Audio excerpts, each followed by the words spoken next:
watakapoonywa kwa mujibu wa maovu wanayoyafanya kuwa hayaridhiwi na Allah, wanasema sisi hatujafanya maovu, tunachofanya ni sawa, na nyinyi lazima mfuate tunavyofanya, lazima mkubali kuheshimu taratibu za nchi.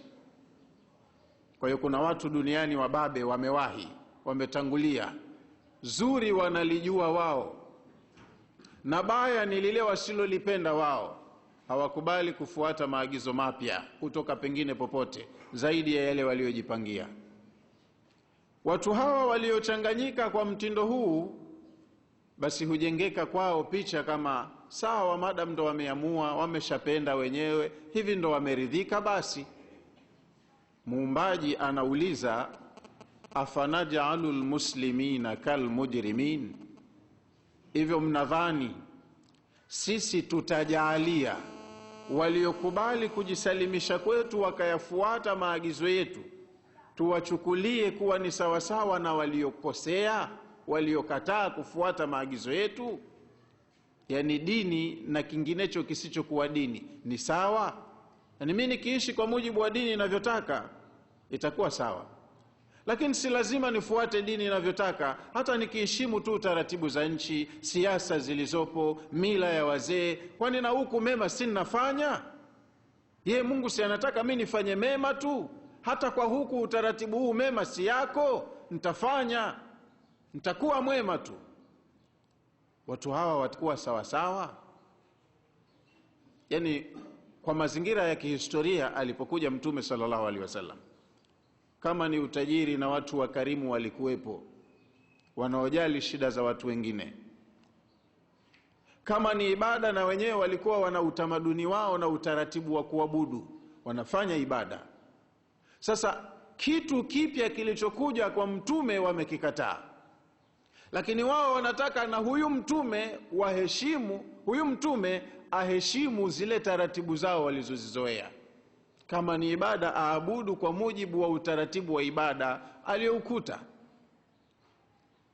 Sasa ingelikuwa mtume ni mtu wa kujisalimisha, akasema hawa watu ni wengi, tena wana nguvu, mambo haya wanayoyafanya wanayo zamani, wameshayazoea, siwezi mimi kuwarekebisha wala kuwabadilisha, basi nitakubali wanavyofanya. Hata kama yeye asingeabudu kwa mujibu wa ibada zao, lakini pia angelisema awaachie kama wanavyoabudu sawa. Mambo haya mawili yangekubalika kwa Mungu yote kuwa ni sawa? Ndio swala lilopo. Jawabu sio sawa. Waliojisalimisha kuyakubali yaliyotoka kwa Muumbaji, wakawa ni wenye kuyatekeleza, hawawezi kuhesabiwa kuwa wako sawa na waliokataa kufanya hivyo, wakafanya mambo yao kwa mujibu wa taratibu nyingine. Sasa ikiwa mambo si sawa, mbona nyinyi hamkubali haya mapya yanayotoka kwa Muumbaji? Kama hawawi sawa wenye kufuata dini na wanaoishi nje ya taratibu ya dini, mbona nyinyi mlio nje ya taratibu ya dini hamkubali kuja kufuata mambo kwa mujibu wa taratibu ya dini? Malakum kaifa tahkumun, mna nini lakini nyinyi watu hamuelewi la kuambiwa? Mbona mna hukumu vibaya? Hukumu gani mnatumia nyinyi kuyahukumu mambo? Kwamba wewe ufanye mambo yako kwa mujibu wa taratibu za kidemokrasia, au kwa mujibu wa kanuni za utumishi katika serikali uliozaliwa, au kwa mujibu wa mila ya jadi ya wazee wenu, wazee waliowazaa baba zenu. Mujalie kufanya mambo kwa utaratibu huo ni mazuri, hata huyo Mungu atayakubali. Malakum, mna nini lakini nyinyi? Kaifa tahkumun, haya mambo mnayahukumu vipi? Uamuzi gani huo mnatoa? Kwamba wanaopenda kuona katika maisha yajayo ya kesho wanafanikiwa, lazima wawe tayari kufuata mfumo na utaratibu uliotoka kwa Muumbaji, ndipo watakapopata mafanikio na si vinginevyo. Alakum kitabum fihi tadrusun, au mnacho kitabu chengine nyinyi ambacho kwenye kitabu hicho mmetalii, mmedurusu.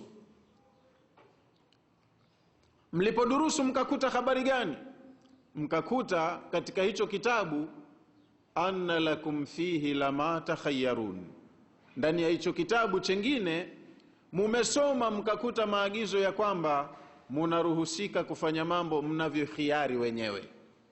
Chagueni utaratibu wowote ule mtakaoona unawafaa, mkisharidhika nao basi na huyo Mungu hana tatizo, atakuwa akakubali mtakalotenda. Munacho kitabu. Panahitaji na hapa utulivu wa akili, mtu aweze kufahamu maana halisi iliyokusudiwa.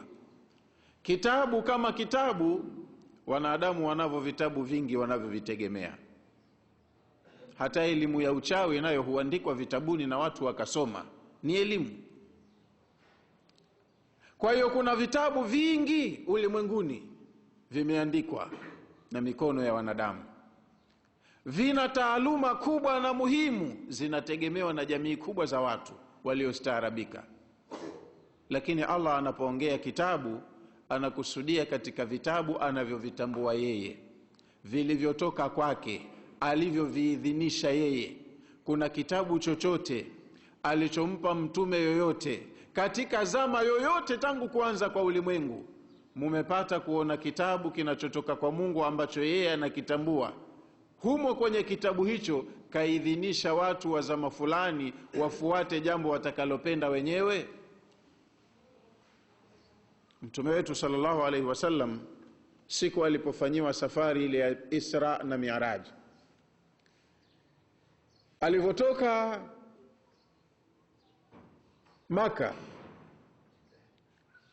mpaka akafika Masjidul Aqsa, Baitul Muqdis, pale alikusanyiwa mitume wote waliotangulia kuanzia Adam mpaka Isa alayhi salam,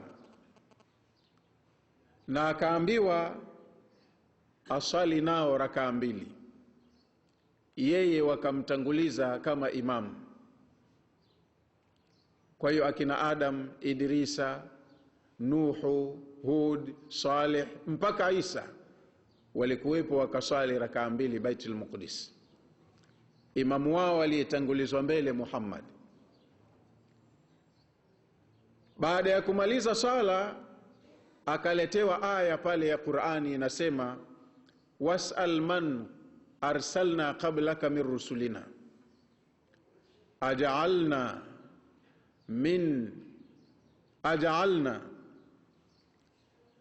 min duni llahi alihatan yu'badun. Waulize hawa ulioswalisha, walioswali nyuma yako, hawa ni watu ambao tuliwatuma kama tulivyokutuma wewe. Hawa ni watu ambao ni mitume miongoni mwa mitume wetu. Waulize kila mmoja kati yao, tulijalia wakati wake badala ya Allah ilitolewa ruhusa ya kuabudia Mungu mwingine? Wanawachuoni wa historia wanasema Mtume sallallahu alaihi wasallam alijibu alipoletewa hiyo aya, akasema, wallahi inni la astahi an as'alahum bihadha suali. Ninaapa wallahi, mimi ninaona haya kuwauliza watu hawa suala hili. Yani ni suala la kitoto kabisa, suala la kipuuzi kabisa, stupid question inakuwa.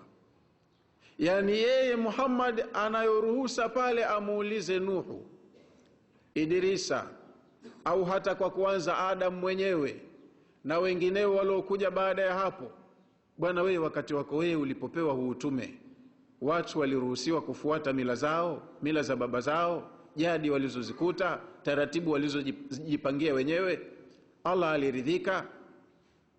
Kwa hiyo kama yeye Muhammad ana mashaka na upinzani mkubwa anaoupata kwa watu wake kwa sababu ya kuwafikishia jambo lenye maslahi yao wao wenyewe, wanampinga yeye. Akiliona hilo swala ni gumu, awaulize waliotangulia kama hawakupambana na ugumu kama huo. Fas'al man qad arsalna qablaka min rusulina, waulize hawa ni watu ambao tuliwatuma kabla yako wewe, hawa ni katika mitume wetu. Aj'alna min duni llahi alihatan yu'badun, tulipatapo sisi kujaalia badala ya Allah watu wakaruhusiwa waabudie waungu wengine, wafuate taratibu nyingine zisizokuwa zile zilizoteremka kutoka kwa Allah. Mtume akasema inni la astahi an as'alahum bihadha sual. Hakumuuliza mtu, kasema mimi ninaona haya kuuliza suala kama hili. Walaqad aiqantu, wakati mimi mwenyewe kwa hakika nina yaqini, anna kulla alkauni, kwamba ulimwengu mzima, tashhadu an la ilaha illa Allah, ulimwengu mzima kuanzia mbinguni na ardhini vilivyomo vinashuhudia kwamba hapana hapasai kuabudiwa kwa haki ila Allah. Walaqad aiqantu, kwa hakika mimi nina yaqini, bi anna alkauna, kwamba ulimwengu mzima, tashhadu, unashuhudia, annahu la ilaha illa anta wahdaka la sharika lak, ulimwengu mzima unashuhudia kwamba hapana apasai kuabudiwa kwa haki ila wewe Allah, uko peke yako, huna mwenza. Kwa hiyo yeye kama aliona ni ugumu sana kazi aliyopewa, akapewa katika mazingira magumu sana, uzito wote wa kazi ya utume uko kwake yeye tu, basi anayo ruksa ya kuwauliza. Na ndo maana ya kuwekwa yeye awe imamu, maana imam ni kiongozi, ana haki ya kuwahutubia, kuwaaidhi, kuwaelekeza, kuwahoji maamuma wake. Kwa hiyo wale wako chini yake wakati ule waulize. Changamoto hiyo kapewa, waulize. Kwa hiyo akasema mimi siulizi kwa sababu mimi nina uhakika na jambo hilo.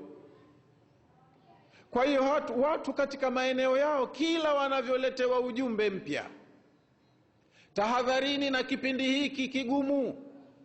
Kipindi hiki ni kipindi hatarishi kwa maisha yenu yajayo. Fanyeni itakiwavyo mufanikiwe. Watu hawaelewi, hawabadiliki. Wanang'ang'ania tu yale walioyazoea, wanayoyapenda. Kila watakaloliona hili gumu, mbona hatujazoea, mbona halipendezi, wanaliwacha, kumbe ndo lenye maslahi kwao. Afanaj'alul muslimina kalmujrimin, hivyo mnadhani tutajalia waliojisalimisha kuyakubali ya kwetu, tutawatreat sawa sawa na wale waliokosea? Mujrim ni mwenye kufanya kosa la makusudi, anajua jarima ni kosa la makusudi kubwa. Fata hivi, anasema sitaki, sikupenda, mimi nitafata hivi makusudi, afuate analolitamani.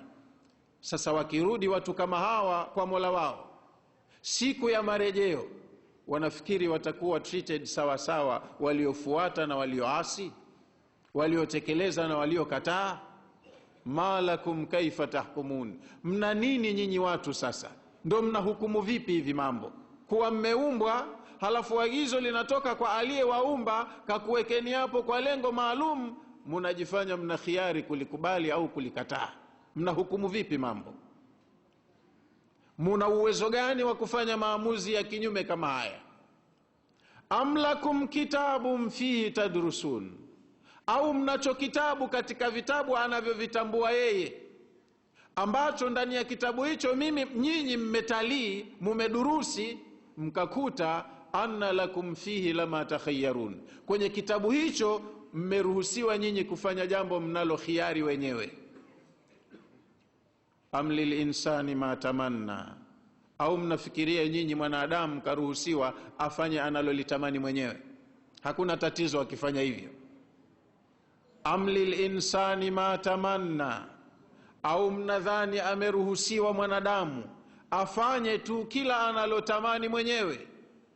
Falillahi al-akhiratu wal-ula, ni Allah ndo mwenye mamlaka ya kukupangieni nyinyi mambo ya huko baadaye na ya hapa duniani mwanzo mlipo. Yeye ndo mwenye authority ya kukupangieni nini mnapaswa kufanya. Kule kukubali na kutokukubali ni jeuri yenu wenyewe, lakini mnapaswa mfanye anavyotaka yeye aliyewaleta hapa.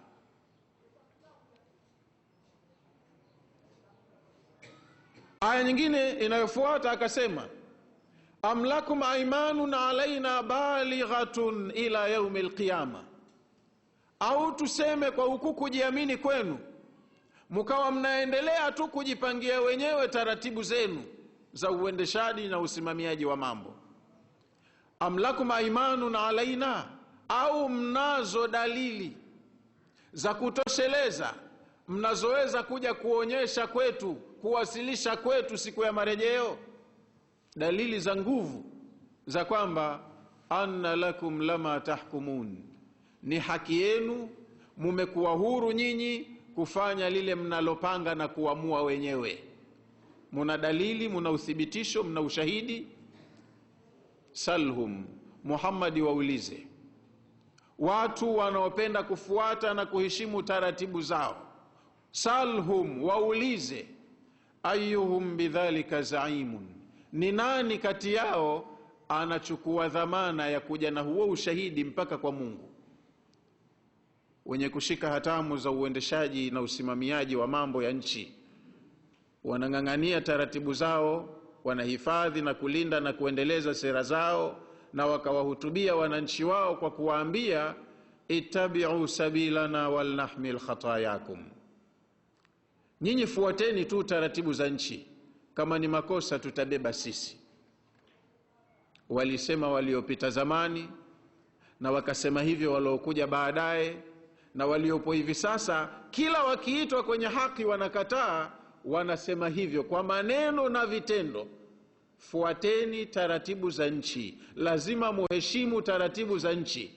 Haya yaliyotoka kwa muumbaji wenu yatatekelezwa wapi, na nani atakayekwenda kuyatekeleza huko baadaye? Haya yalipaswa yatekelezwe hapa duniani, ndo panapotakiwa haswa yatekelezwe maagizo yaliyotoka kwa Rahmani Mannani hapa. Yeye huko tena anakwenda kufanya majumuisho, tathmini, hisabu na malipo. Hapa ndo yanatakiwa yatekelezwe. Sasa kama kuna mtu anachukua, ni mwenye kubeba dhamana ya kuwa yeye atakwenda kutoa ushahidi mpaka kwa Mungu, yale walioyasimamia ni haki zaidi, yalikuwa bora zaidi, na hayana tatizo, yatakubaliwa mpaka huko. Kwa hiyo wale waliotumikia hapa serikali zao, na huko wakalipwe ujira wao kwa mujibu wa kanuni ya utumishi serikalini. Nani anachukua dhamana?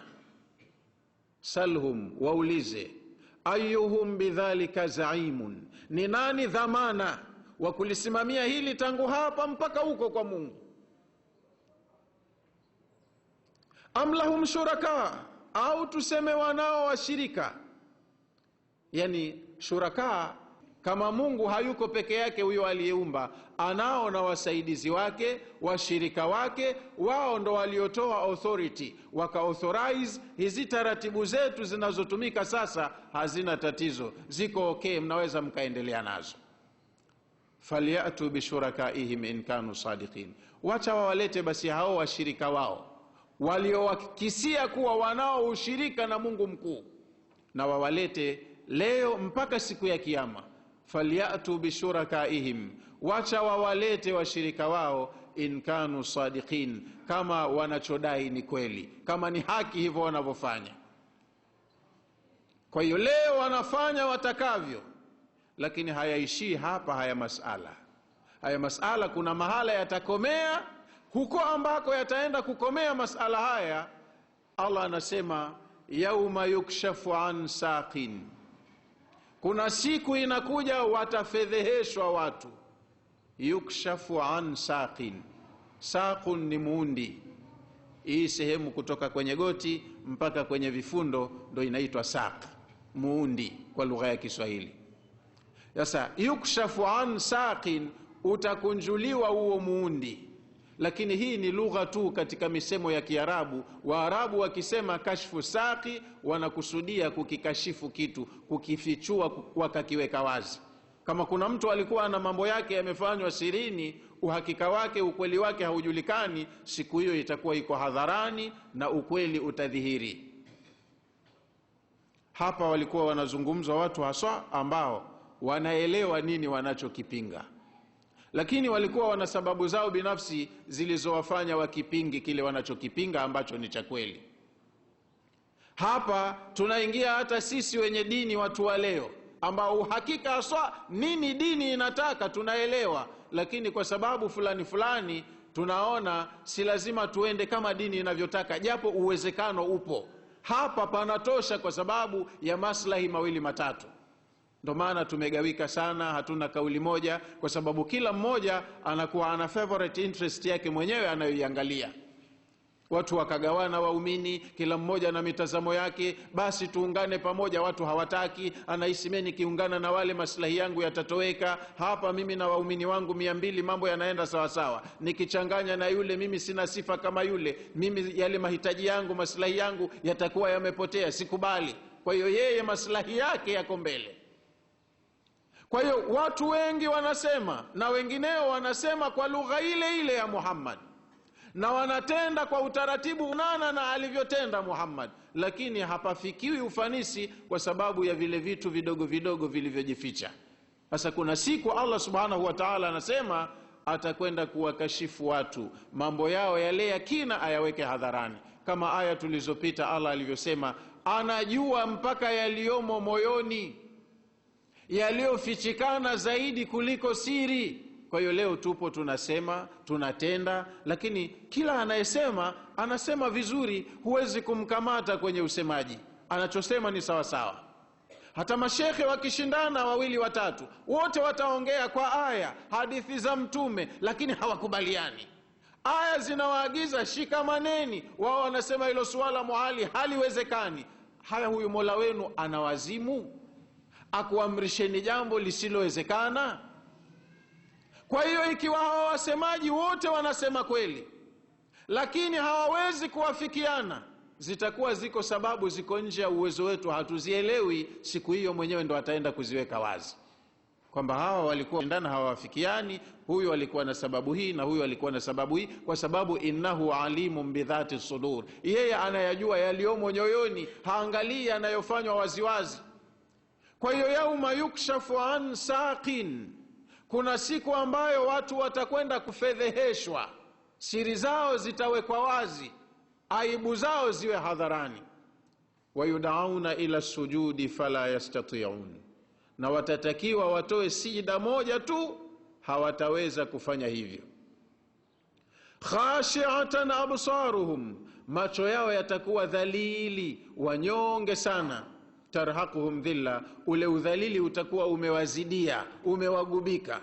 Waqad kanu yudauna ila sujudi wa hum salimun, wanashindwa kutoa sijida moja tu kule mbele ya mwenyewe, wakati duniani walikuwa wanaitwa sana kwenda kusujudi, wazima hawana tatizo, lakini walikataa. Kukataa kuna maana mbili. Kuna kukataa kusujudi kwa mtu ambaye hakusali kabisa, huyu wala hazungushi vichwa watu. Lakini kuna kukataa kwa mtu ambaye aliswali, lakini nia yake hakuwa akiswali kwa ajili ya Mwenyezi Mungu, swala yake ilikuwa na lengo jingine. Kwa hiyo hiyo siku ya kwenda kupimiwa watu amali zao, waliofanya sawa ndio watakaonufaika na kazi zao nzuri, waliofanya nje ya utaratibu au chini ya kiwango wataadhirika na watapata hasara. Kiwango kinatakiwa, quantity matters, sio quality matters, sio quantity.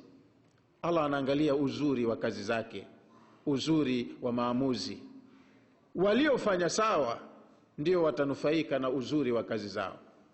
Hadha yaumun yanfa'u as-sadiqina sidquhum, Allah anasema siku hiyo, leo ni siku ambayo wale waliokuwa kwelini, waliofanya ilivyo, ndio ambao ukweli wao utawanufaisha.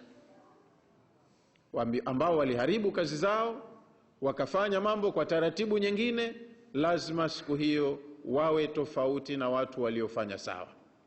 Kwa hiyo aya yetu tunayosoma leo ina mafunzo hayo. Afaman yamshi mukiban ala wajhihi ahda, hivyo mwenye kutembea kagubika uso wake chini ndo kaongoka? Amman yamshi sawiyan, au anayetembea sawa sawa, ala siratin mustaqim, kwenye njia iliyonyooka. Kwa hiyo njia iliyonyooka inajulikana, ukiikosea hiyo hukuipata, kwengineko kokote itakuwa umekosea, umepotea, huwezi kufika katika lengo. Kuna siku walikusanyika waheshimiwa wa Maka pale, ambao walikuwa wakaukandamiza Uislamu na walijaribu kwa kiasi kikubwa kumdhibiti Muhammad asieneze dini yake mpya. na walikuwa wanajitahidi sana watu wa Maka kuwazuia watu wao, raia wao, wasikubali hii dini mpya. Lakini huwezi kudhibiti ukweli. Watu waliokuwa na akili zao salama, hazikumilikiwa na watu, wanajua kutofautisha kati ya nyeupe na nyeusi, kweli na uongo, haki na batil. Ukweli ulivyodhihiri kwao waliukubali na walijiepusha na uongo kwa gharama yoyote. Watawala wa Maka walipoona kwa kiasi kikubwa sasa kwa kutumia nguvu tumeshindwa, wakawa wanatumia vile vitu vinaitwa propagandas. Siku hizi watu wana political propaganda. Kwa hiyo hata kule zamani watu walikuwa na propaganda zao kwa mazingira yao. Wakaanza sasa kuwachonganisha watu wenyewe kwa wenyewe, na wengineo wakaanza kutengeneza mwanya, gepu baina ya wafuasi na anayefuatwa, Muhammad na wafuasi wake. Mwanya waliojaribu kuutengeneza kati ya Muhammad na wafuasi wake, walimuendea siku moja Mtume wakati yuko na wanafunzi wake anawasomesha. Wakatoka watukufu wa Maka, watu wenye kuheshimika, mafasaha wa kuelezea mambo, wakamkabili Muhammad.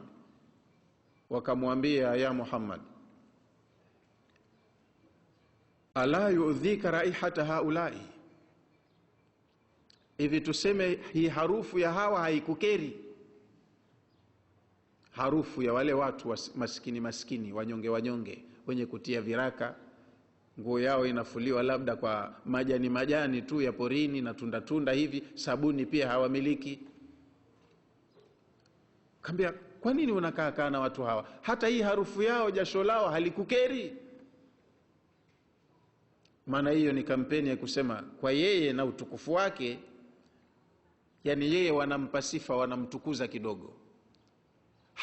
Hakuelekea kukaa na watu kama akina Bilal ibn Rabahi, akina Suhaibu Rumi na watu wengine ambao asili yao ni watumwa.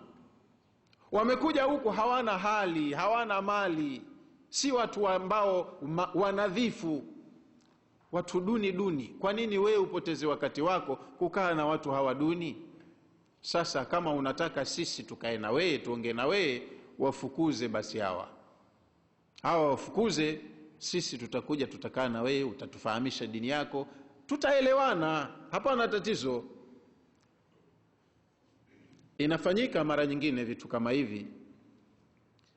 Watu kama hao wanaozungumzwa, hao wanaoshika hatamu za mambo, kisikia vijijini huko kuna mtu mmoja ana mdomo sana, watu wanamsikiliza, atatusumbua sana, hebu mchukueni, mpeni ofisi. Anapewa ofisi, anapewa jina kubwa, wewe ndio utakuwa mufti wa nchi hii, wote watakusikiliza wewe kwa elimu yako. Wewe una elimu, sio mchezo. Hana, lakini lazima kwanza wampromote. Sasa akipewa office tayari weshamfunga pale. Yale maneno yake mengi alikuwa anasema huko, hapa sasa kadhibitiwa. Maana ambia ofisi hii unajua iko chini ya wizara ya nchi, ofisi ya rais, katiba na utawala bora. Sasa yeye anashtukia akapewa cheo kikubwa, lakini kwa pale alipowekwa ni mtu mdogo sana. Maana idara pia haikufikia thamani ya idara hicho kijiofisi alichopewa. Hasa juu yake kuna waziri, kuna wakurugenzi, yeye ni mwenye kuwajibika kwa hao. Na hapo pengine kutakaa Mkristo au pagani au nani, yeye huyu shekhe wenu nyinyi nyote asikilize amri yake yule. Kwa hiyo pale lisilotakiwa linadhibitiwa pale kwa kupitia huyu mtu wenu, hasemi tena yale maneno yake ya ngambo. Na linalotakiwa litoke juu lishuke chini litapitia pale, alazimishwe awaamrishe watu wake, na lazima itekelezwe, na serikali iko nyuma inasimamia. Kwa hiyo na wale watu wa Maka walikuwa wamejaribu mbinu kama hizi pia kutumia. Basi tumpromote huyu jamaa kidogo, tumweke pahala ambapo tutakuwa tumemfunga, tumembana. Lakini yeye anakwenda kwa wahi, agizo analopewa na wakubwa kama halifanani na kazi yake, huko anakopewa maelezo linakataliwa moja kwa moja. Kwa hiyo walipomjia na rai hii ya kwamba wamdhibiti kwa aina hiyo, wahyi ukashuka, akagomba mtume wa Mwenyezi Mungu kusikiliza vijimaneno vya aina hii.